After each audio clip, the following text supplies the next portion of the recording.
फिर हुआ कुछ यूं कि जो कोई भी उस कुएं से पानी भरने जाता वो अपनी जान से हाथ धो बैठता। फिर आहिस्ता आहिस्ता लोगों ने कुएं के पास जाना छोड़ दिया। और भी बहुत सी अजीबो गरीब बातें कुएं के मुतालिक मशहूर हैं। हमजा ने सलमान को कुएं के बारे में ये सारी बातें बताईं, जिस पर सलमान ने उसे कहा, मज़े की बात तो ये है कि मुझे बचपन से ही जिन भूत देखने का बहुत शौक है। मैंने हमेशा उनके बारे में सिर्फ किताबों में ही पढ़ा है, कभी हकीकत में नहीं देखा। अभी ये दोनों बातें कर ही रहे थे कि अचानक सलमान की चीख फिजा में बुलंद हुई। हमजा ने हंसते हुए कहा, अरे तुम तो अभी से ही डर गए। जिस पर सलमान ने थोड़ा चिढ़ते हुए कहा, ज़्यादा मत बोलो और अपने पीछे मुड़कर देखो।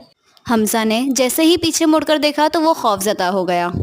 दरख्त की टहनी पर सांप आधा लिपटा और आधा लटका झूला झूल रहा था।